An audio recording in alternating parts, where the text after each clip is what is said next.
Mais tout de suite, on accueille l'invité d'André Berkoff, le professeur Christian Perron, chef du service des maladies infectieuses à l'hôpital de Garches et auteur de ce livre. Y a-t-il une erreur qu'ils n'ont pas commise? C'est publié chez Albin Michel. Bonjour Christian Perron. Bonjour. D'abord, votre livre, c'est vraiment un constat, c'est plus qu'un constat. Plus besoin de faire, à mon avis, une commission d'enquête parlementaire qu'on est en train de le faire, parce que votre livre vaut toutes les commissions d'enquête parlementaire et autres.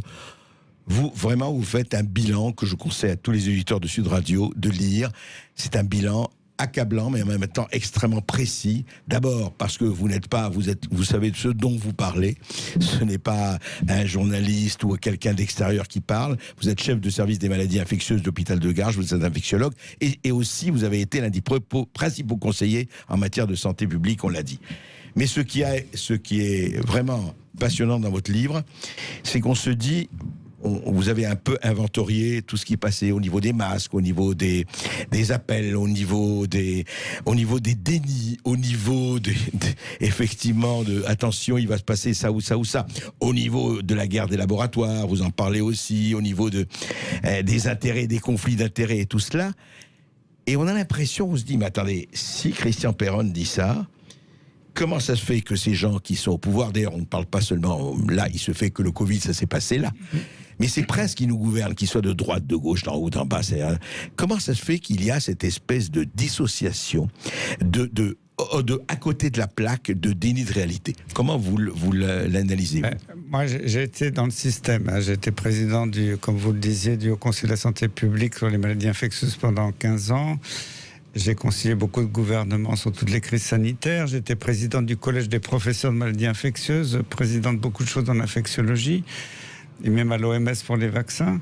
Donc, je sais de quoi je parle. Et là, je n'arrive pas à comprendre comment toutes ces institutions ont été manipulées, finalement, si on regarde avec un peu de recul, par l'industrie pharmaceutique, pour nous conduire dans une impasse terrible. Et alors, cette impasse terrible, effectivement, juste un mot, vous avez dit hier, c'est quelque chose que vous maintenez, que vous dites, à la télévision, BFM pour ne pas la nommer, vous auriez dit, je n'ai pas écouté directement, c'est pour ça que je vous demande, vous auriez dit que si la chloroquine pour tous avait été administrée, on aurait probablement évité 25 000 morts en France. Ça paraît évident quand on regarde tous les pays qui ont utilisé de façon massive le traitement de Raoult avec hydroxychloroquine, plus ou moins des hydromycines, le Maroc, le Portugal, la Grèce, même les États-Unis. L'Algérie, l'Algérie, même les États-Unis qui ont un taux de mortalité très faible de 6% contre la France à près de 20%. Même le Brésil, on a attaqué le Brésil, je ne suis pas pour le président brésilien, mais quand même le Brésil a eu des bons résultats.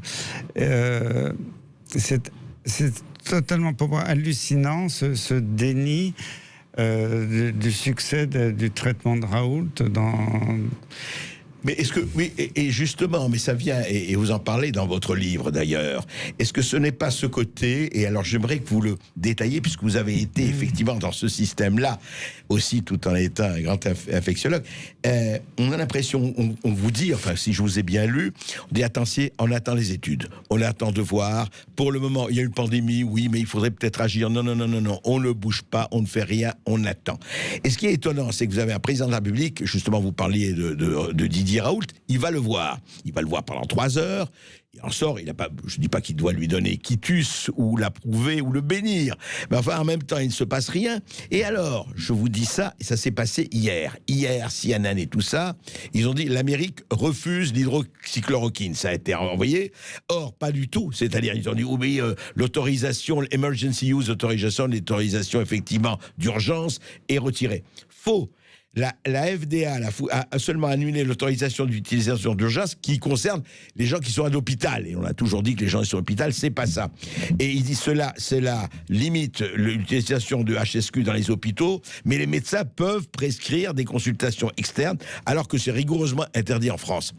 C'est ça qui est étonnant, cette espèce pas d'abîme, enfin Ce communiqué un peu l'équivalent de l'agence du médicament aux États-Unis, m'a fait mourir de rire. Ouais. En fait, je pensais qu'il allait le dire depuis plusieurs jours, parce que Anthony Fauci, qui est l'équivalent du directeur de l'INSERM aux États-Unis, depuis le début, il est à fond anti-chloroquine. Il est très lié à Gilead, à toute l'industrie pharmaceutique. Il ne voulait pas de la chloroquine. Quand Trump, pourtant je ne suis pas un partisan de Trump a priori, mais quand Trump a eu le mérite de dire il faut donner de la chloroquine pour tous les Américains, il a commandé des millions de doses. Grâce à ça, si vous regardez la mortalité qu'on appelle létalité, c'est-à-dire le taux de mort sur le nombre de cas, et pas la mortalité qu'on nous raconte à la télé tous les jours. Le nombre de morts sur le nombre de gens infectés. Voilà. Et là, la France est pas loin de 20%, les États-Unis sont à 6%, le Brésil est à 6%, le Portugal est à moins de 5%, le Maroc est à 3 et quelques pourcents, la Grèce aussi inférieure à 5%. Donc on voit qu'on nous a menti sur les taux de létalité, et Fauci aux États-Unis, avec cette histoire de dire la chloroquine, il faut l'arrêter, il est totalement lié à l'industrie pharmaceutique. Et moi, je pensais que Fauci allait le dire depuis longtemps. Il a un peu tardé, mais ça m'évoque exactement ce qu'Olivier Véran a décidé dans son arrêté en disant allez, la chloroquine est interdite, c'est très dangereux, alors que ça marche super bien. Tous les pays qui ont utilisé l'hydroxychloroquine ont des taux de mortalité mais largement inférieurs aux autres. Il faut arrêter de raconter des sornettes. Et évidemment, je suis très choqué, mais pas étonné par cette sortie de la FDA américaine. On va en parler et on va continuer avec vous, professeur Christian Perron, après cette petite pause. À tout de suite. Et toujours avec le professeur Christian Perron, ce livre passionnant, y a-t-il une erreur qu'ils n'ont pas commise? Ils, évidemment. On sait qui sont les ils. Alors justement, Christian Perron, j'aimerais que vous me racontiez, vous, le début, c'est pas long, hein, ça fait 3-4 mois, disons, un peu plus. Comment vous, à l'hôpital de Garches, en tant que chef du service, en tant que patron, comment vous l'avez vécu? Qu'est-ce que vous avez senti au fur et à mesure de ce qui se passait? Vous le racontez dans votre livre, mais... Je l'ai vécu très mal dès le début parce que, avant de parler du fonctionnement dans l'hôpital, je voudrais parler de la gestion de la santé publique. Moi, j'étais pendant 15 ans président de la commission maladies infectieuses du Haut Conseil de la santé publique, qui s'appelait pas comme ça il y a quelques années, mais c'est pareil. D'accord, Et j'ai conseillé beaucoup de gouvernements, de directeurs généraux de la santé, de cabinets de ministres. Et j'étais ahuri depuis le début de cette crise par la gestion de la France qui était lamentable. La France est championne du monde du désastre. En France, la létalité est proche de 20%, alors que dans tous les pays du monde, elle est beaucoup plus faible. Donc déjà, d'un point de vue de gestion de la crise, j'étais sidéré. Après, dans mon hôpital, bien évidemment, quand j'ai vu les résultats en Chine préliminaires, l'étude de Chen, qui est une étude randomisée, tirage au sort dans les grands standards internationaux, a démontré que la chloroquine marchait. Après Raoult, même sur 24 malades, c'était pas beaucoup au début. On pouvait ridiculiser, mais... Quand on a des tests statistiques significatifs sur un petit nombre de malades, c'est beaucoup plus puissant. Contrairement à ce qu'a dit certains... C'est plus puissant quand on a... Si le test statistique est très fort, c'est plus puissant sur un petit nombre de malades que sur des milliers de malades. Et il y a un certain monsieur Cohen, qui est journaliste, qui a dit le contraire dans les médias, et ça m'a fait hurler, quoi. Donc, Raoult l'a montré dès les 24 premiers malades, on a rigolé, après il l'a montré sur 80 malades, puis sur 1200. Maintenant, il le montre sur 3700 malades. Et je sais que l'article est accepté, donc il va être publié prochainement. Donc, il n'y a plus aucun doute que ça marche. Et je ne comprends pas cette intelligentsia d'immunologistes, de gens de l'INSERM, de Parisiens qui disent tout ça, c'est des bêtises. C'est très choquant. Il n'y a pas besoin d'avoir une étude contre placebo. Je vous rappelle que l'OMS, déjà il y a des années, a rédigé des protocoles quand c'est éthique d'utiliser un placebo. Là, on est totalement en dehors des clous. On n'a pas besoin de placebo quand une étude montre des succès à plus de 98%. C'est une honte totale qui est immorale de continuer à dire que l'étude de Raoult ne montre rien, que c'est pas fait selon les canons de la science. C'est fait parfaitement selon les canons de la science. Il faut arrêter de délirer. Tout ça, c'est parce que tous ces experts qui disent ça sont achetés par l'industrie pharmaceutique. J'ai pas peur de le dire. C'est une honte nationale. Et alors, cette honte nationale, vous l'avez sentie au fur et à mesure, parce que justement, vous en parlez dans votre livre. D'abord, l'histoire. Mais vous saviez, par exemple, vous, professeur Perron, qu'on manquait de masques, qu'il n'y avait pas de tests, que les respirateurs, etc., les lits. Vous saviez tout cela? Vous connaissiez la situation ou pas? J'ai pas tout vu au début, parce que, en plus, Jérôme Salomon, qui est le directeur général de la santé, c'était mon élève. Il était interne chez moi. Je l'ai nommé professeur. Moi, je l'aimais beaucoup, parce que c'était un bon médecin, qui était très méthodique, qui aimait les procédures et tout planifier. Quand Jérôme était directeur général de la santé, j'avais entièrement confiance en lui. Et j'ai découvert au fil du temps que finalement, il n'avait rien fait, que Agnès Buzyn lui a dit le 20 décembre qu'il y avait une crise sanitaire grave en vue. Mais il a attendu le 30 janvier, donc 40 jours plus tard, pour commander quelques masques. Sur les tests, il n'y a rien eu. Le professeur de Berlin avec Angela Merkel, le 15 janvier, ils ont envoyé un mail à tous les hôpitaux d'Allemagne, que ce soit des hôpitaux publics, privés, des centres de recherche, des centres vétérinaires, en disant allez-y, voilà la recette du test diagnostic dit PCR en jargon scientifique pour trouver le virus dans le nez.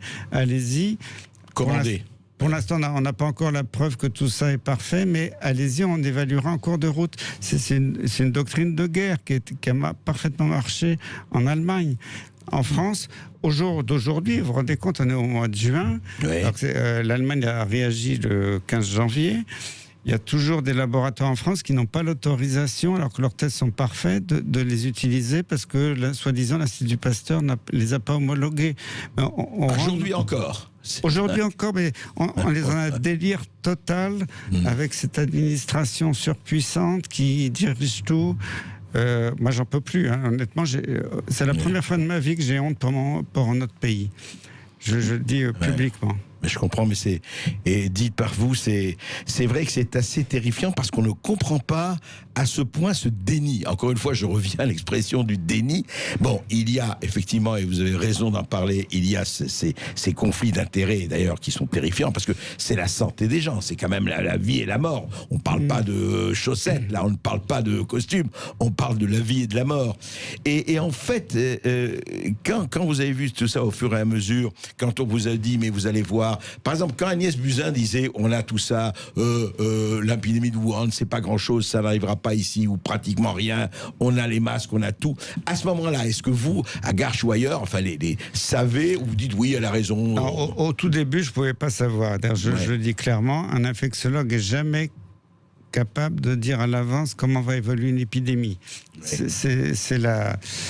C'est comme ça en maladie infectieuse, une épidémie peut être terrible, peut être modeste, peut disparaître en cours de route, comme ça a été la grippe aviaire, pas la grippe aviaire, la grippe pandémique en 2009. On ne peut pas savoir. Mais là, je dis que le gouvernement était coupable, Macron était coupable, tout son gouvernement était coupable, Jérôme Salomon était coupable, c'est qu'ils n'ont pas anticipé. Moi, je peux vous dire, j'étais président de la commission du Haut Conseil de la Santé publique le 1er juillet 2011. J'ai signé une recommandation pour le gouvernement, comment gérer les stocks de masques. Quand je relis a posteriori cet avis, je me souviens plus, à l'époque, je me souvenais plus des détails. Je dis, oui, effectivement, parce que tout ce que nous avons dit avec ma commission était parfait. Malheureusement, des hauts fonctionnaires... très peu de temps après, on dit les masques, ça sert à rien, on les met à la poubelle. Et Jérôme Salomon était au courant de ça, puisqu'il a participé à cette mise à la poubelle des masques du temps de Marisol. Et il n'a pas bougé. Il n'a pas bougé. Après, c'est vrai qu'il a alerté Macron quand il était candidat pour dire attention, la France n'est pas prête. Mais du coup, quand Agnès Buzyn a dit dans Le Monde, le 20 décembre, j'ai alerté Jérôme Salomon, le directeur général de la santé, qui avait un grave problème. Il n'a pas bougé alors qu'il savait qu'il n'y avait pas un poil de masque. Et les quelques masques qui restaient, ça m'a pas fait rire parce que c'était triste.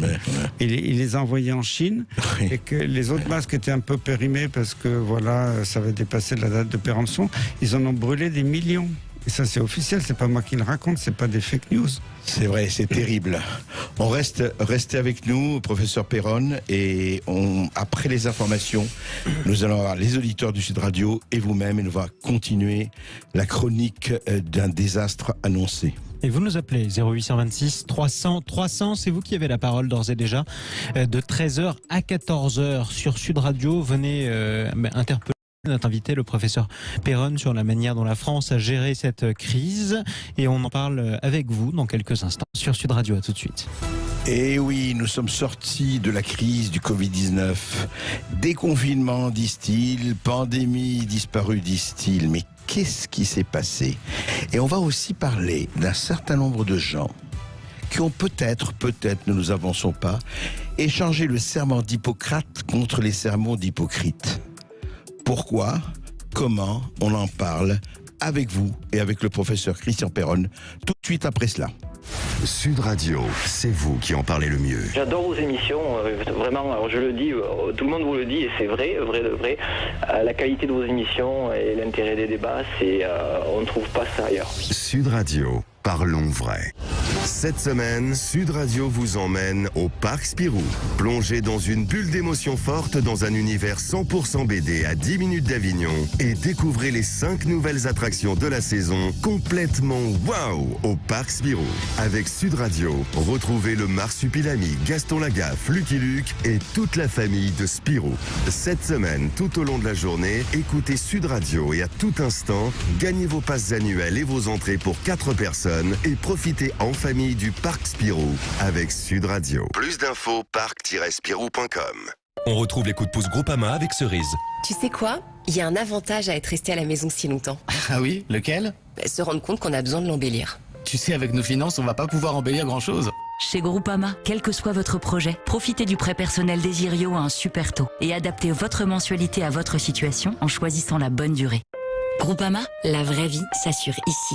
Prêt personnel après accord d'Orange Bank et délai de rétractation. Votre assureur est intermédiaire exclusif en opération de banque d'Orange Bank RCS Bobigny. Plus d'infos sur groupama.fr. Je m'appelle Mehdi et je prends souvent le bus. À certaines heures, il y a du monde à bord. Donc moi, j'ai téléchargé l'application Stop Covid. Et j'en parle aux autres passagers. Comme ça, on sait si on a été à proximité de quelqu'un de malade et on peut consulter son médecin. Avec l'appli, je me protège et je protège les autres. Tous ensemble, téléchargeons Stop Covid et bloquons l'épidémie. Ceci est un message du gouvernement. Je dis oui pour une nouvelle voiture et des offres très performantes. Je dis oui à la reprise et au financement. Je dis oui à Debar Automobile. Debar Automobile, votre distributeur multimarque depuis 1996. Toutes vos agences sur debarautomobile.com. On ne va pas chez Debar par hasard. Debar Automobile, partenaire du rugby sur Sud Radio. Vous êtes agriculteur. Élever, cultiver, c'est votre métier. Mais vous avez connu des jours où il était moins difficile à exercer. Avec le confinement, la fermeture des frontières, des marchés et des restaurants, il a fallu trouver de nouveaux moyens de fonctionner. Sans rien lâcher, car vous aviez tout un pays à nourrir, vous avez repris une place à part dans le cœur des Français. Au Crédit Agricole, on ne sera peut-être jamais aussi formidable que vous, mais on s'engage à vous aider. Gestion de votre trésorerie, poursuite de votre activité, mise en œuvre de vos projets, vous n'avez pas cessé d'agir, nos conseillers sont là pour vous soutenir. Crédit Agricole, agir chaque jour dans votre intérêt et celui de la société. Sous réserve d'études et d'acceptation par votre caisse régionale. Ici Sud Radio. Les Français parlent au français. Les carottes sont cuites. Les carottes sont cuites. Sud Radio, Berkoff dans tous ses états. Et comme vous le savez, la radio de résistance a encore frappé et on n'arrêtera pas de sitôt. Et maintenant, c'est à vous, auditeurs de Sud Radio, et avec notre invité Christian Péronne, à qui je voudrais vous poser une question, Christian Péronne.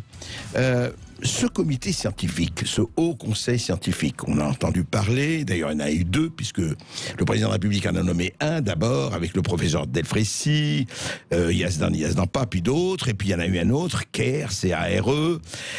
Et effectivement, chaque fois qu'il y avait une décision, on nous annonçait, voilà, nous avons consulté le comité scientifique, et il nous a dit ça, et on dit, la science. Donc on s'incline, on dit c'est la science.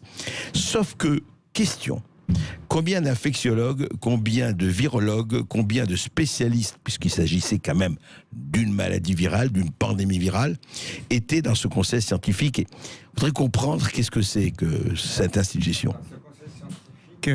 Malheureusement, c'était des gens qui venaient du domaine du sida, une épidémie à long terme, et ils ont tout géré comme si on avait le temps. Il fallait faire des études avec tirage au sort pour vérifier tout ce qu'on affirmait avant de prendre une décision pendant des mois. Ils étaient totalement à côté de la plaque. J'étais affligé depuis le premier jour en disant là on est face à une guerre. À une époque il y avait plus de 500 morts tous les jours. Et les gars, ils nous disent, ah oui, on va faire une étude Discovery, qui est une étude géniale, européenne, qui va inclure des milliers de malades. Alors, j'ai fait des études randomisées. Randomisé, ça veut dire tirage au sort. Tirage au sort, oui. Contre placebo, absence de médicaments contre les autres. Quand il y a déjà des centaines de malades, c'est compliqué. Des milliers, c'est très compliqué. Et une étude européenne, c'est encore plus compliqué, parce qu'il y a des réglementations totalement différentes d'un pays à l'autre. Et j'ai dit, mais là, c'est une usine à gaz qui ne va jamais aboutir. Ça n'a pas marché, d'ailleurs. J'ai eu ce sentiment dès le premier jour. C'est complètement débile. Et en plus, ils n'avaient pas mis la chloroquine, ils l'ont rajouté après, parce qu'il y a des pressions. Mais c'est des gens qui sont totalement... C'est le gros défaut que je reproche au gouvernement avec ses conseillers, c'est que depuis le début de la crise, ils ont dit tout doit être prouvé avant de prendre une décision. C'est totalement débile. Si les généraux, les maréchaux, dans les guerres avaient attendu d'avoir toutes les preuves scientifiques avant de dire faut attaquer comme ci, comme ça, ils auraient tous perdu la guerre. Et c'est hallucinant de voir qu'il fallait attendre des résultats. On savait qu'on ne les aurait pas avant plusieurs mois. Parce que moi, quand vous savez, j'ai fait la pétition avec Philippe Douste-Blazy, que je salue, pour défendre la chloroquine. On a eu plus de 500 000 quand même signataires. Ça n'a pas fait scier le président. Mais le lendemain de notre pétition, Olivier Véran a fait un communiqué officiel pour dire non, de toute façon tout ça c'est pas prouvé, il faut demander l'avis des sociétés savantes, il faut que tout soit prouvé. Savantes. Et les sociétés savantes, elles sont complètement corrompues. La plupart des sociétés savantes, elles ont des centaines de milliers, voire des millions d'euros sur leur compte en banque. Qui viennent de l'industrie pharmaceutique. Donc là, j'étais totalement scandalisé par ce lien de beaucoup d'experts avec l'industrie pharmaceutique et cette corruption. On n'ose pas dire le mot, mais j'ose le dire aujourd'hui, c'est de la véritable corruption qui a plongé des dizaines de milliers de Français dans la mort. Il ne faut pas avoir peur des mots. Et il y a eu près de 30 000 Français qui sont décédés. Quand on regarde les résultats de l'hydroxychloroquine et de l'azithromycine dans beaucoup de pays qui l'ont fait systématiquement dès le premier jour, dans les formes pas trop sévères, il y a eu très peu de morts. C'est-à-dire qu'on aurait pu éviter, à mon avis, environ 25 000 morts en France. Oui, c'est ce que vous affirmez. C'est pas de la blague. C'est énorme, mais c'est très grave. Mais bien sûr que c'est très grave. C'est énorme. Et il faut foutre un coup de pied dans la fourmilière et foutre en l'air tout ce système de décision en matière médicale, avec tous ces journaux médicaux qui sont totalement corrompus, y compris les plus grands. Lancet. Journal of England Medicine. Le Journal of Medicine, le British Medical Journal, le JAMA. Vous voyez, vous auriez fait cette interview il y a 15 jours avant le scandale du Lancet. Les gens auraient dit, ouais, regardez, Perron, il dit n'importe quoi. Les plus grands journaux du monde disent le contraire. Et là, d'un seul coup, tout s'écroule. Moi, quand j'ai écrit mon livre sur la maladie de Lyme il y a 4 ans, j'avais déjà dénoncé tout ça dans mon livre, parce que la corruption du New England Journal, du Lancet, c'était déjà dénoncé par des rédacteurs en chef de ces journaux. Et la rédactrice en chef du New England avait démissionné, alors qu'elle était là depuis plus de 10 ans. Elle avait fait une tribune dans le New York Times pour dire mon journal, ça va pas du tout, c'est corrompu. Alors, ce qui m'étonnait, c'est Richard Horton, le rédacteur en chef du Lancet. Parce qu'il avait dit aussi d'ailleurs. Mais il a fait, non, mais ce qui m'a surpris, c'est qu'il a fait un pamphlet terrible en 2016 en disant mon journal est pourri, j'ai honte pour les étudiants qui ont pris de la médecine là-dedans et tout. Mais il est toujours là. Alors là, j'ai du mal à comprendre parce que comment le gars, il crache dans la soupe et il continue à manger la soupe. Peut-être qu'elle est à son goût, eu égard. Juste un mot avant de passer à nos auditeurs. Christian Perron. ce côté, on peut le dire, enfin, l'emploi un peu mafieux, il faut bien le dire, il existe depuis très longtemps, cette collusion avec les laboratoires pharmaceutiques. Ça existe depuis plus de 20 ans. Et ce qui me fait plaisir aujourd'hui, je peux vous dire, sur mon téléphone, je reçois des messages d'anciens dirigeants du plus haut niveau de l'industrie pharmaceutique française qui me disent « Christian, bravo ». Ouais. Des gens de l'industrie pharmaceutique, parce qu'il y avait une certaine morale, une certaine éthique à l'époque. Je ne dis pas qu'il n'y avait pas un peu d'influence, de corruption. Non, mais c'est normal, il faut travailler avec les labos, on a besoin des labos. Depuis 20 ans environ, tout est parti aux États-Unis dans ce qu'ils appellent les grandes multinationales. Ouais. Tout est contrôlé depuis Chicago, New York ou San Francisco, où les filiales françaises sont obligées de s'aligner. Et les sommes versées aux experts ont été décuplées. Donc la corruption a été multipliée par 10. Ouais, c'est ça. Et moi, je l'ai vu parce que moi, j'ai travaillé il y a longtemps un peu avec l'industrie pharmaceutique. On m'a donné de l'argent pour faire des conférences, pour faire des... Mais j'ai arrêté au bout d'un certain temps parce que j'ai vu que c'était grave, parce qu'à partir du moment... En plus, quand j'ai commencé à prendre des positions publiques dans des instants, j'ai dit, c'est pas possible, je peux pas travailler avec l'industrie. Et dire ce que je dis. Pendant 15 ans, j'ai présidé le comité technique des vaccinations. Je peux vous dire que si j'avais accepté les propositions des fabricants de vaccins, je serais millionnaire aujourd'hui. Mais j'ai refusé, parce que c'est pas ma vision de la médecine. Ma médecine, c'est de soigner les gens, de dire que quand je soigne quelqu'un, est-ce que je le ferai comme si c'était pour moi, pour ma famille. Et tous les médecins généralistes aujourd'hui pensent la même chose. C'est une honte absolue que l'État, c'est une première au monde, ça s'est jamais vu, interdise à des médecins de prescrire. C'est un scandale absolu. Quand on voit que le Conseil national de l'ordre des médecins a pris la suivi et a menacé de radiation des médecins, que la NSM, l'agence du médicament, a commencé à inquiéter des gens, y compris moi, parce que on a reçu dans notre service une lettre de la NSM en disant comment ça se fait que vous ayez guéri des malades, c'est pas du tout normal. Vous n'avez pas guéri selon les règles. On est dans les médecins malgré lui, c'est Diafoirus. C'est Molière. C'est Molière. J'avais un collègue interne il y a longtemps dans la salle de garde du vieil hôpital Claude Bernard qui avait écrit sur les murs: il vaut mieux une bonne autopsie qu'un traitement sans preuve. Bon, c'était de l'humour noir. Mais c'est la phrase que Véran se répète tous les jours. Il vaut mieux une bonne autopsie qu'un traitement sans preuve. Et oui, attendons les preuves. Et nous attendons les auditeurs de Sud Radio, mais ils sont là, Jean-Marie. Ils ne sont pas là pour une autopsie, évidemment. 0826 300 300, direction Lyon. On retrouve Martial sur Sud Radio. Salut Martial. Bonjour Martial. Bonjour André, et merci de me donner la parole dans cette dictature intellectuelle. Merci encore. Merci à vous. Donc, moi je rejoins le professeur Perron parce que je suis comme le professeur. Moi, j'ai honte d'être français. J'ai honte.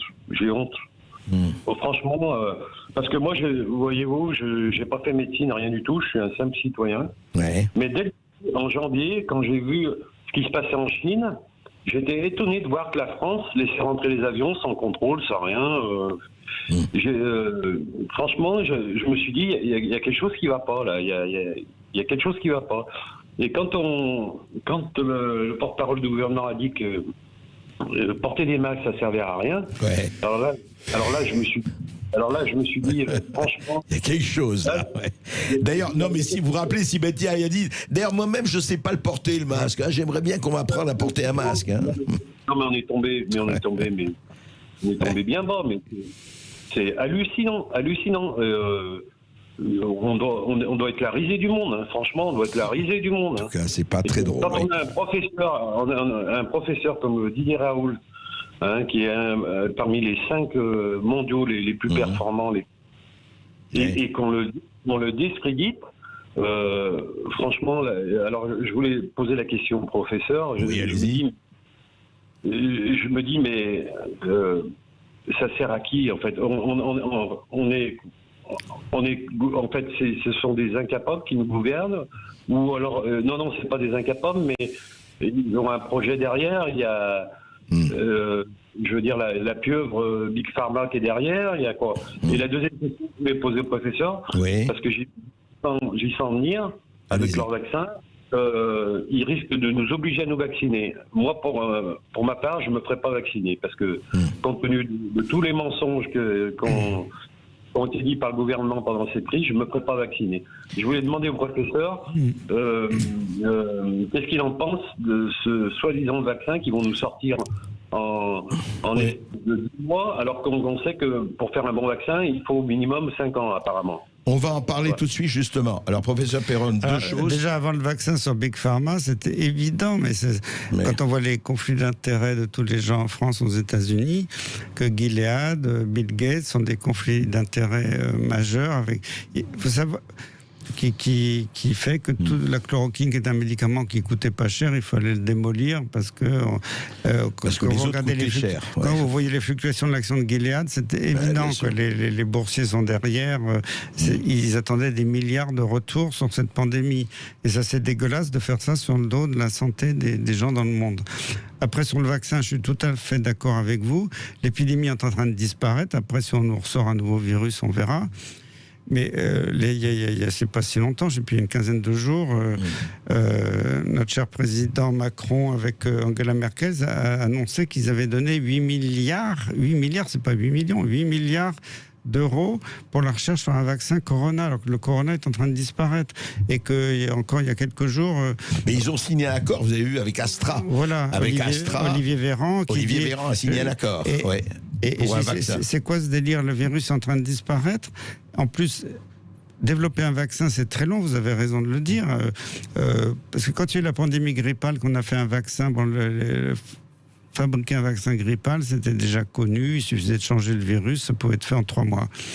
Faire un nouveau vaccin totalement en partant de rien sur le coronavirus, c'est une grande aventure parce qu'il faut déjà montrer sa tolérance, qu'il n'y a pas d'effet secondaire sur des centaines ou des milliers de volontaires sains. Après, étudier son effet sur la population quand le virus a disparu, c'est impossible. Donc ils vont nous faire des études sur quelques centaines de volontaires sains pour dire voilà, avec le vaccin, il y a des anticorps qui apparaissent, mais on n'a aucune idée si les anticorps sont protecteurs. Et en plus, il y a le scandale qui est en train d'apparaître maintenant, l'Institut Pasteur qui a validé, homologué 24 tests de sérologie. Ça, c'est pas la recherche du virus, c'est la recherche des anticorps pour voir et qui dit que les tests sont parfaits, alors qu'il y a un chercheur physicien qui a dit mais c'est du délire, il y a un seul test qui est très bon, c'est un test chinois. Et tous les autres vont pas. Il y a 3-4 tests qui tiennent un peu la route et les autres, il a même dit, il a utilisé le mot, c'est des tests pourris. Donc on va nous faire croire que nous Français, parce que moi j'ai plein d'amis de loin qui m'appellent en disant j'ai fait le Covid, j'ai eu la perte de goût, de l'odorat, des troubles respiratoires. Et les 3/4, ils ont des tests négatifs. Donc, c'est-à-dire que ces tests ne sont pas bons. Oui, ils ne suffisent pas. Alors, on va nous faire croire, à nous Français, que oh là là, c'est très dangereux. Regardez, il y a 100 cas qui ont résurgé en Chine. Il y a, sur des milliards de Chinois, la pandémie revient. Et il faut tous vous vacciner. Alors que le vaccin n'est même pas développé. Il faut attendre minimum 1 an. Donc, on est dans un délire total. Et on a raconté, non mais c'est toujours pareil, on a dit, donc, on a signé un accord, d'ailleurs, pas seulement la France, l'Angleterre, l'Italie, l'Allemagne, donc 4 pays européens ont signé, et puis évidemment la fluctuation du cours de la bourse tout de suite, c'est voilà. Très bien, en tout cas, je pense que le professeur Perron a répondu largement. Autre auditeur. Auditrice, 0826 300 300 direction Paris, on retrouve Marie-Claire sur Sud Radio. Bonjour Marie-Claire. Bonjour Monsieur Bercoff, bonjour Monsieur Perron. Alors j'ai beaucoup suivi Monsieur Perron, donc je suis dans la même colère que lui. Et je ne suis qu'une citoyenne, je n'ai pas du tout de notion de médecine. Mais moi je suis d'accord, moi j'avais compris que l'hydrochloroquine c'était un antiviral et que donc c'est pour ça que le professeur Raoul, faute de mieux, donnait ça pour atténuer les effets du virus. Mais ce que je voudrais comprendre, c'est pourquoi, sachant cela, je pense qu'Olivier Véran doit aussi savoir ce qu'est un antiviral, hein, parce que moi je l'ai lu, j'ai écouté, j'ai regardé, j'ai cherché. Pourquoi lui a autorisé de donner cette hydrochloroquine une fois que le patient était avec la maladie dans le poumon, puisque ce truc soulage le virus, mais il n'a pas pour effet, il a pour effet d'atténuer ses effets, mais il n'a pas pour effet de guérir une infection. Trop tard. Voilà. Absolument. Donc ça, je ne comprends pas pourquoi on nous a pris. Là, je pense qu'on a pris les citoyens. Excusez-moi, mais pour des constats, c'est inadmissible. Alors que le professeur Raoul avait, je ne sais pas si c'était avant que M. Macron rencontre ou pas le professeur Raoul, mais Véran n'aurait jamais dû prendre cette décision devant la population. Voilà, ça, je voudrais comprendre pourquoi il nous a donné ça. Et autre question, après j'arrête parce que je m'en vais vite à la manif des soignants. Je voudrais savoir ce que pense le professeur Perron du fait qu'on nous ait caché la participation de 400 athlètes, je parle de la France, aux Jeux mondiaux, qu'on en ait parlé qu'en mai.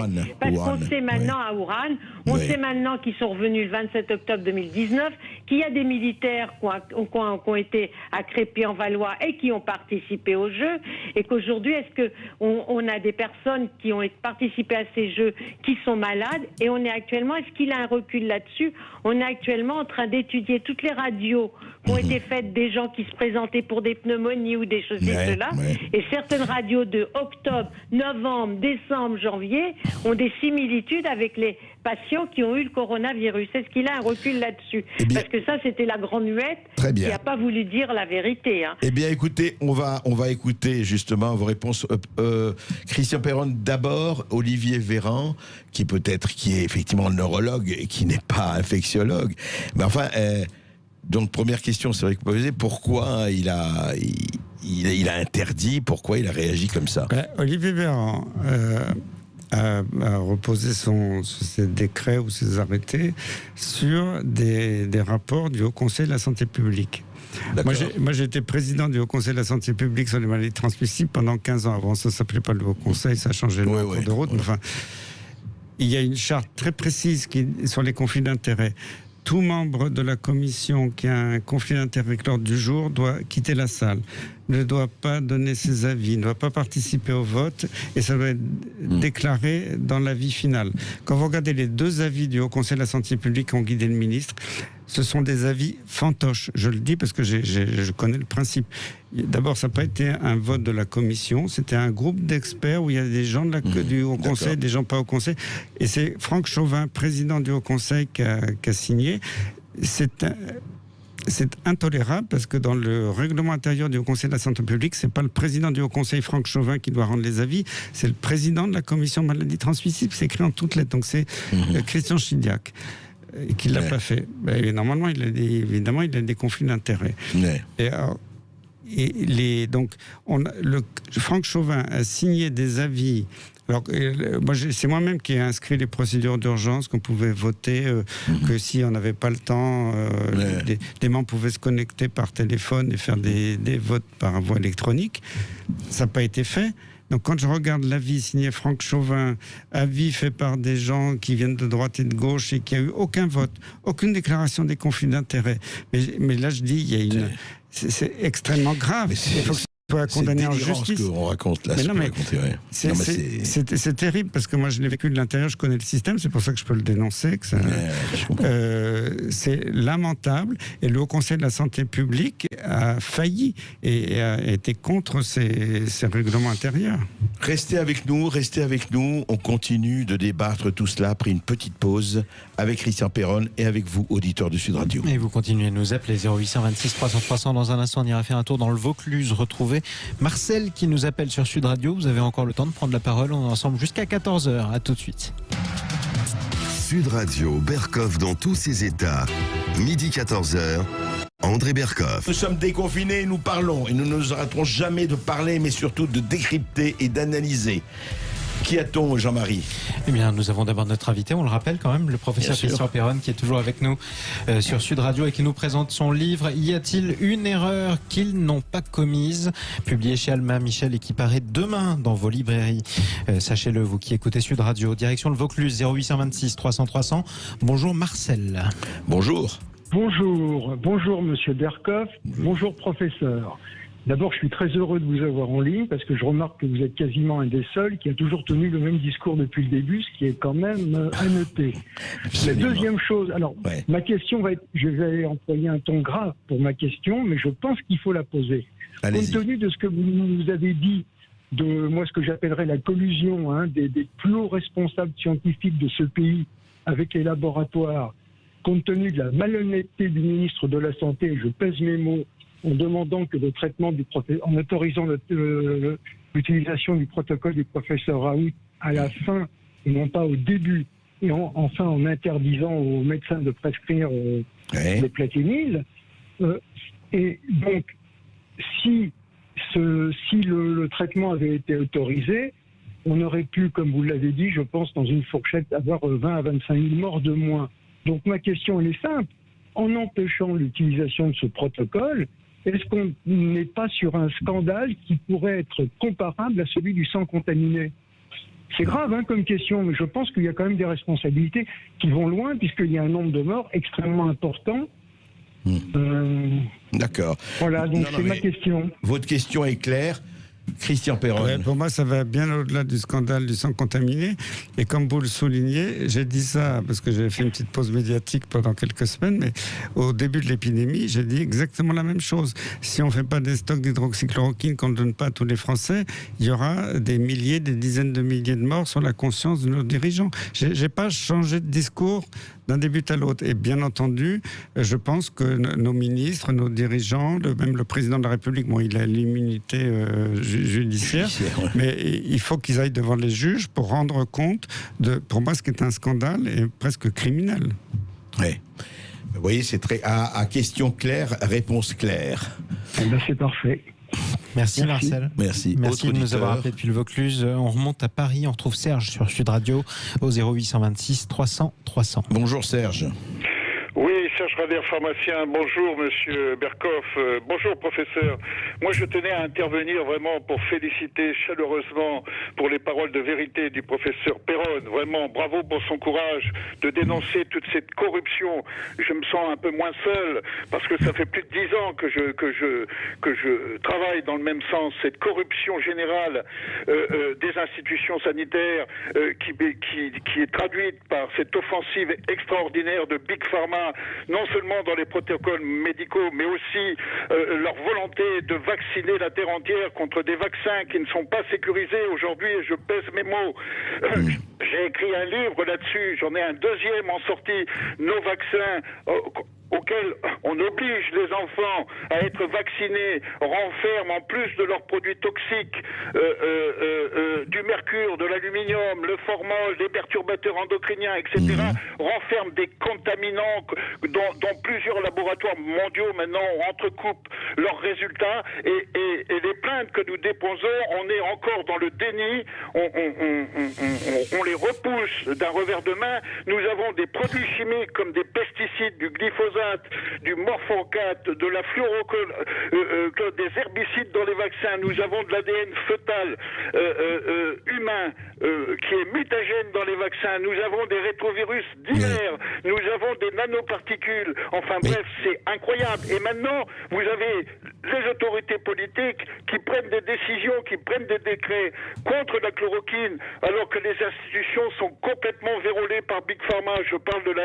FDA américaine, je parle du CDC. Savez-vous que le CDC américain est propriétaire d'une vingtaine de licences de vaccins, alors qu'ils doivent les contrôler pour 4,5 milliards de dollars de chiffre d'affaires. L'OMS, l'agence du médicament européenne, bref, c'est intolérable. Il faut qu'aujourd'hui les hommes politiques se réveillent.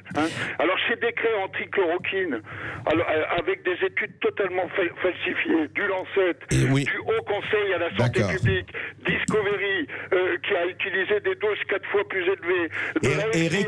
Et Recovery aussi, pas seulement Discovery, mais Recovery. Serge Rader, je crois que Christian Perron voudrait vous répondre. Juste un mot, Christian, et merci de votre témoignage, Serge Rader. Juste un mot. Est-ce qu'on peut dire vraiment, parce que et Serge Rader a de dire que presque tous les vaccins, enfin il est bon, et c'est son droit le plus strict, il est très anti-vaccin. Est-ce qu'on peut généraliser comme ça ou pas? Je n'irai pas jusque-là. Moi j'étais très pro-vaccinal, et j'étais vice-président du groupe d'experts à l'OMS pour l'Europe pour les vaccins. Les vaccins sont des médicaments, des structures fantastiques qui ont quand même sauvé des milliards de vies dans le monde de maladies qui étaient terribles. Donc je ne suis pas contre les vaccins. Maintenant, où je suis d'accord peut-être avec l'autre éditeur, c'est qu'il y a une dérive. C'est que Bill Gates, moi je l'ai vu parce que je travaillais à l'OMS, Bill Gates maintenant est propriétaire d'une bonne partie de l'OMS. Je ne peux pas dire le chiffre exact. Moi j'avais des copains qui travaillaient à l'OMS qui voulaient... Lui et la Chine, ils sont copropriétaires avec la Chine. Voilà, parce que j'avais des copains français qui voulaient titulariser, l'OMS n'avait plus un rond, les États participants ne payaient plus. Et il m'a montré, un collègue m'a montré sa fiche de paye, c'était la fondation Bill et Melinda Gates. A été directement payé par la fondation Gates. Mais l'OMS appartient à Bill Gates, maintenant c'est une notoriété publique. Et moi j'ai même vu un gars qui représentait la fondation Gavi pour l'Alliance pour les vaccins de Bill Gates montrer des diaporamas superbes où il vaccinait tous les Africains en disant regardez c'est fantastique ce que fait Bill Gates. Et après il y a un Français d'une organisation non gouvernementale qui montrait des diapos, oui c'est très bien d'avoir vendu tous ces vaccins mais regardez où ils sont, ils étaient dans des hangars sous la tôle ondulée, 80 degrés sous le soleil depuis des mois, alors que c'était des vaccins qui devaient respecter la chaîne du froid pour être délivrés. Et alors là, j'ai vu se décomposer le gars de Bill Gates qui, après l'année d'après, oui, on a fait des efforts pour la chaîne du froid, mais ce sont des gens qui... eux, c'est leur business, c'est de vendre. Ils s'en moquent des Africains, mais ils affichent ça sur des diaporamas en disant on sauve l'Afrique. J'ai découvert, au début, je pensais que Bill Gates était un philanthrope, un gars très sympa qui sortait de l'argent de sa poche qu'il avait fait avec les ordinateurs. Pas du tout. Moi, j'étais dans la pièce, je peux vous le dire, il y a quelques années, au ministère des Affaires étrangères, quand Laurent Fabius, ministère des Affaires étrangères, a remis un énorme chèque à Bill Gates. Et moi, j'avais dit au ministère des Affaires étrangères, Bill Gates, c'est pas une charité, c'est pas un groupe philanthropique. Vous leur donnez de l'argent. Et puis après, les Africains disaient la France, vous nous avez abandonnés. Heureusement que M. Gates est là pour nous aider. Et Bill Gates, il fait des millions de dollars de bénéfices sur les vaccins vendus pas cher aux pays en voie de développement. Mais alors ces vaccins, justement, revenons aux vaccins, oui, parce que évidemment, même la ministre des Sports, rappelez-vous, a dit, de toute façon, on ne pourra pas guérir, on ne pourra pas reprendre les sports tant qu'il n'y aura pas de vaccin. Elle est allée jusque-là, la ministre des Sports. Et en fait, là, on recommence, on dit, voilà, il y a un accord, etc.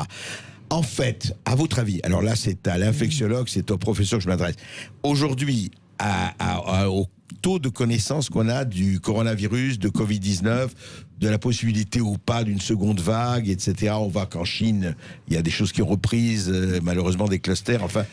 Est-ce qu'on a besoin véritablement d'un vaccin ou on peut s'y prendre autrement? On n'en a aucun besoin. L'épidémie est en train de disparaître. Alors on nous fait des gorges chaudes qui, à 100 cas en Chine, sont des milliards d'habitants. Alors qu'on peut parfaitement traiter dès le début des symptômes les gens avec de l'hydroxychloroquine et de l'azithromycine, avoir 98% de guérison pour 3 francs 6 sous. Donc tout ça, c'est une histoire purement commercial. Et je suis désolé de voir que nos autorités, le président Macron en tête, Olivier Véran, signent des chèques de millions, de milliards de dollars pour soutenir cette industrie du vaccin. Je ne suis pas contre les vaccins. Les vaccins sont très utiles, ont sauvé des milliards de gens sur d'autres maladies. Mais sur ce point précis du coronavirus, c'est une foutaise purement financière. En tout cas, c'est dit. Autre auditeur. Oui. Jean-Paul nous appelle au 0826 300 300 depuis Draguignan sur Sud Radio. Bonjour Jean-Paul. Oui, bonjour André, merci de me donner la parole. Bonjour monsieur le professeur Perron. Écoutez, tout cela est assez édifiant, en même temps que scandaleux et très instructif. Voilà. Et grâce à vous, André, je voudrais dire que les Français moyens comme nous, comme d'autres qui vont travailler tous les jours, peuvent enfin s'informer de ce genre de choses. Il est très bien que le professeur fasse ce livre. Il y a aussi, je crois, le PDG de votre radio qui a fait un livre qui, à mon avis, doit être très intéressant sur l'état profond. Voilà. Tout à fait. Ce que je voudrais dire, c'est que on s'aperçoit que ce pays est gangréné de toutes parts actuellement. On a un président de la République qui passe à la télévision, qui fait des effets d'annonce et il ne se passe jamais rien. On a eu, je crois, 30 000 morts. Et comme le disait le professeur, des milliers de morts auraient pu être évités. Mais à un moment donné, que fait-on? que fait-on? Est-ce qu'on continue comme ça? C'est la question. Est-ce qu'on doit descendre dans la rue? Est-ce que vous comprenez ce que je veux dire? Parce que je crois que ce pays, il meurt de tout ça. Ce pays meurt de tout cela. On nous en... Je vais dire un mot vulgaire. On nous emmerde, pardon, tous les jours avec l'affaire Traoré, avec ceci, avec cela. On noie le poisson pour étouffer ce scandale. J'entendais aujourd'hui que monsieur, celui qui nous énonçait tous les morts, là, tous les soirs, à la télévision. Salomon, Jérôme Salomon. Voilà. Est interrogé, je ne sais pas, au Sénat ou à la commission d'enquête parlementaire, oui. Voilà. Tout ça ne sert à rien. Tout cela n'est que du vin. Les responsabilités, chacun sait où elles se trouvent. Voilà, grâce à des radios comme vous, même moi, je sais où sont les responsabilités. Grâce au professeur en route, grâce à d'autres personnes qui nous informent tous les jours d'une manière véridique. Voilà. Merci Jean-Paul. Merci de dire ça. Justement, professeur Perron, quand Jean-Paul, et on a beaucoup de ça à la radio, à Sud Radio, on reçoit énormément de gens. Et c'est vrai que le citoyen lambda, il se dit, que fait-on? À votre avis, comme ça, je vous dis pas, vous n'allez pas vous en transformer en homme politique, mais quand on dit que fait-on, qu'est-ce que peut faire? Effectivement, c'est une vraie question qui s'adresse à tout le monde. Que peut faire un citoyen, un simple citoyen qui va qu'à ses occupations ou pas, etc. Le pauvre citoyen, il va pas pouvoir faire grand-chose à part aller dans la rue, mais je pense que vraiment, il faut mettre à plat tout le mode d'évaluation en santé.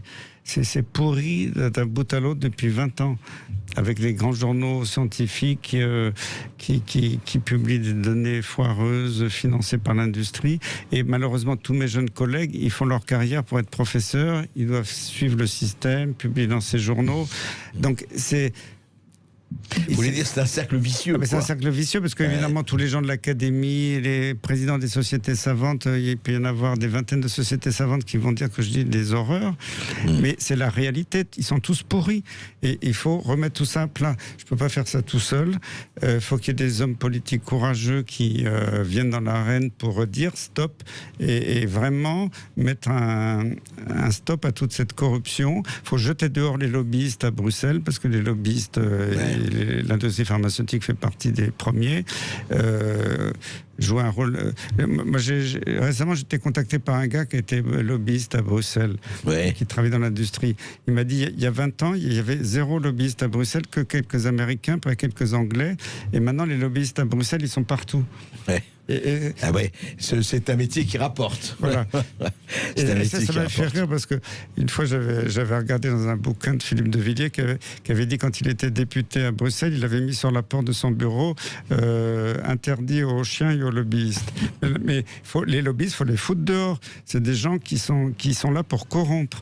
Et tant que les autorités politiques n'auront pas compris ça, on sera toujours manipulé par des milliards d'euros de l'industrie. Oui.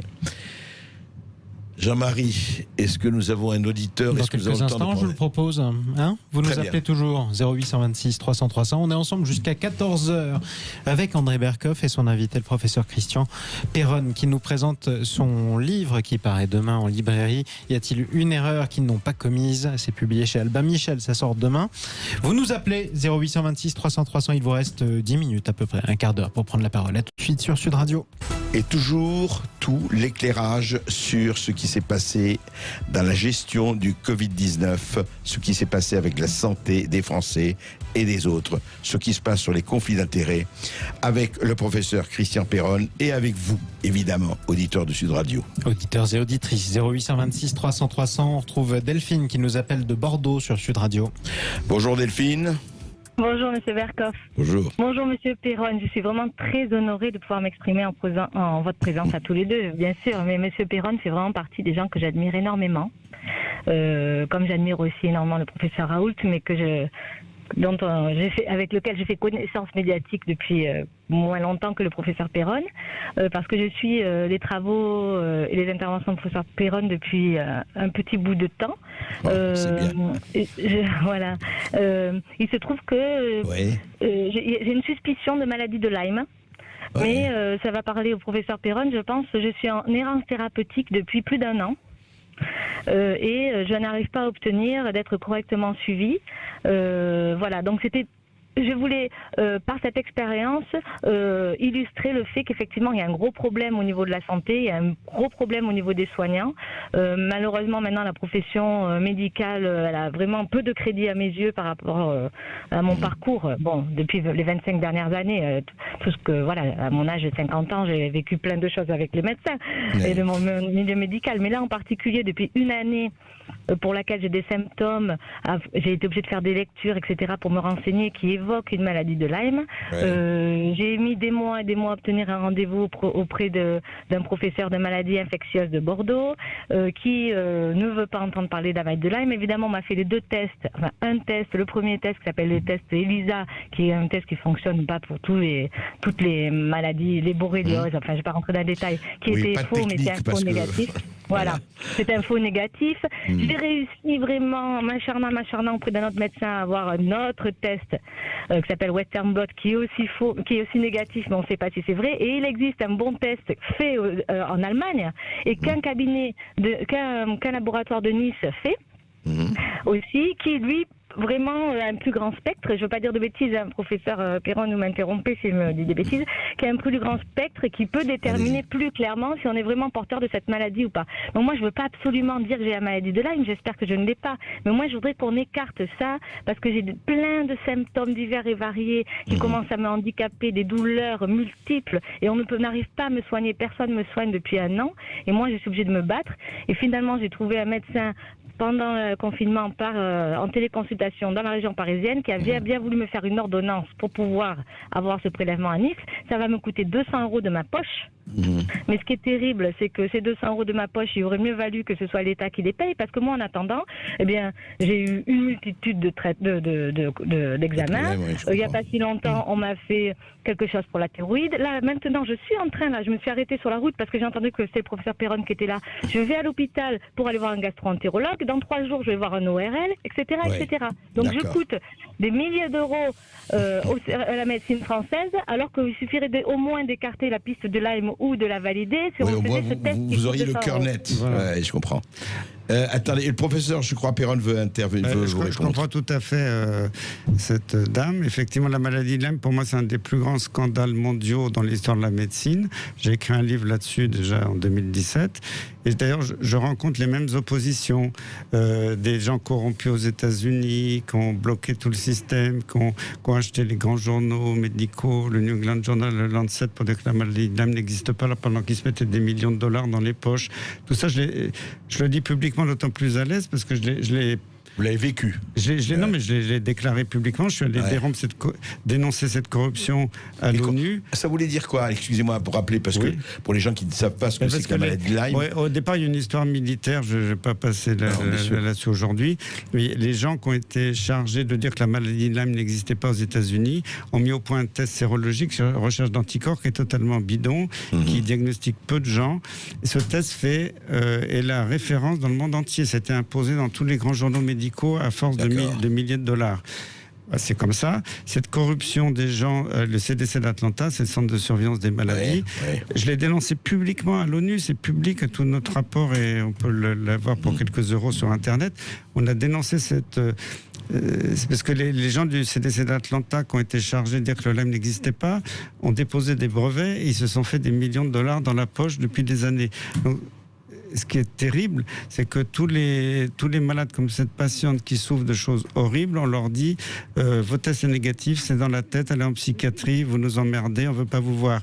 Et là, je dois dire que tout ce qu'a fait le gouvernement français avec Agnès Buzyn, Jérôme Salomon est terrible. C'est que Yazdan Pana, c'est les mêmes. C'est marrant parce que marrant, c'est pas marrant. On les retrouve. On les retrouve. C'est qu'ils ont bloqué totalement une évolution scientifique sur la maladie de Lyme, la prise en charge des malades, et qu'ils ont désigné 5 centres de référence en France, alors que moi j'étais le seul centre qui prenait en charge les malades. On m'a exclu en disant que j'étais trop proche des malades. Pour un médecin, c'est très grave d'être proche de ses malades et de les soigner. Hein. Et là, il y a une grave responsabilité de l'État, c'est qu'en plus, avec cette crise du Covid, les malades Lyme, les médecins étaient absents, ils sont abandonnés. On a complètement rejeté ces malades qui sont dans l'errance totale. Et en plus, le Conseil de l'ordre des médecins a menacé de radiation des médecins courageux qui guérissaient les maladies de Lyme chroniques. Et là, ça fait quand même plusieurs fois que le Conseil national de l'ordre des médecins est totalement à côté de la plaque. Il faut savoir que le Conseil de l'ordre des médecins, c'est une structure créée par Vichy pour contrôler les médecins juifs à l'époque qu'il fallait débusquer dans les petites villes. Et là, pourtant, moi, je ne suis pas contre le Conseil de l'ordre a priori, mais là, je suis scandalisé par l'attitude actuelle du Conseil de l'ordre, aussi bien sur la maladie de Lyme. Et quand j'attaque le Conseil de l'ordre, j'attaque aussi les caisses d'assurance maladie, les agences régionales de santé qui en ce moment terrorisent les médecins qui osent soigner la maladie de Lyme. Et c'est un scandale qui est énorme, qui est bien plus grand que le Covid, à mon avis. Oui, on en reparlera de tout ça, mais en fait... Christian Perron, vous voulez un très grand coup de balai, mais alors quel coup de balai? Je crois qu'on a un autre auditeur. Une autre auditrice, une dernière auditrice. Marie nous appelle, d'abord merci à Delphine de nous avoir appelé sur Sud Radio. Et on retrouve Marie qui nous appelle de Mimizan dans les Landes au 0826 300 300. Bonjour Marie. Bonjour Monsieur Berkoff, bonjour au professeur Perron. Écoutez, vous êtes toujours au top, vous, hein? Bon, très bien. Et simplement une question. Oui. Je suis une Française à très haut risque, c'est-à-dire hypertension, cardiopathie majeure, etc., qui vient d'être décelée d'ailleurs. Et donc, la question que je voulais vous poser, Monsieur le professeur, un vaccin va sortir très bientôt, prochainement, enfin c'est ce qu'on nous dit. Et c'est très rapide parce que c'est pas ce qu'on nous a dit. Vous parlez d'un vaccin pour ce que vous avez pour le Covid-19. Ah, pour le Covid, oui, c'est ça. Oui, on en a parlé, oui, bien sûr. Pour protéger. Oui. Ah, donc, alors on nous a dit, etc. Alors, moi, je me pose la question, est-ce que quand ce vaccin va sortir, étant donné que je suis à haut risque et que je vais être hospitalisée encore, est-ce que je dois me faire vacciner? Parce que moi, je suis pas spécialement vaccin, mais bon, s'il le faut. Alors, j'ai des inquiétudes parce que c'est très, très, très rapide, cette sortie de vaccin. Et puis, je me dis, la Chine reprend, ça va peut-être revenir en France. Les conséquences, vous êtes inquiétée, bien sûr. Écoutez, Marie, non, mais votre question est très claire. Est-ce que ce vaccin, s'il arrive et quand il arrive, est-ce que vous, étant donné que vous n'êtes pas, que vous avez aussi des maladies, est-ce que ça vaudra le coup ou pas de prendre pour l'instant, ce vaccin, c'est uniquement des faits d'annonce, des milliards investis à la bourse. Il n'existe pas. Il ne viendra pas avant des mois, peut-être l'année prochaine. Donc, faut arrêter de délirer sur ce vaccin. Si vous êtes malade, vous prenez de l'hydroxychloroquine, si vous pouvez en avoir de façon presque clandestine maintenant, de l'azithromycine ou de l'artémisia, qui est une plante qui marche remarquablement. Les Chinois l'ont montré, ça a été redémontré en Afrique. Comme nos autorités sanitaires sont très vigilantes, l'artémisia, la France est le seul pays qui interdit la commercialisation de l'artémisia. Ah ouais. Donc, en France, j'ai honte, j'ai envie d'émigrer à l'étranger ou dans un pays libre, parce que le pays des droits de l'homme, le pays de la liberté, est devenu le pays où on n'a plus le droit de rien faire. Ce qui est terrifiant, c'est vrai, non mais écoutez, on va tous travailler quand même, parce qu'autrement, comme vous dites, c'est le pays de la Déclaration des droits de l'homme, c'est le pays quand même des Lumières, on va pas devenir le pays de l'obscurité, il n'en est pas question. Merci à vous tous et merci au professeur Christian Perron. Et je rappelle son livre. Ouais, on va le faire tous les deux si vous voulez.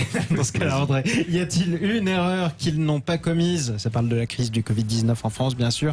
C'est publié chez Albin Michel. Ça paraît demain dans les librairies. Merci d'être intervenu sur Sud Radio. Je rappelle que vous êtes spécialiste notamment de la maladie de Lyme, qui provient d'une morsure de tique, d'une piqûre de tique, et que vous êtes chef du service des maladies infectieuses à l'hôpital de Garches. Merci d'être intervenu sur Sud Radio. Merci André Berkoff. À demain, bon pied, bon oeil. Eh bien, à demain, Jean-Marie. Avec ou sans Covid, toujours confiné, pas confiné? Fini. Bon, juste fini. La suite de votre journée à l'écoute de Sud Radio. Dans quelques instants, les informations. Et ensuite, vous retrouverez Brigitte Lahaye, Sud Radio, de 14h à 16h. Portez-vous bien.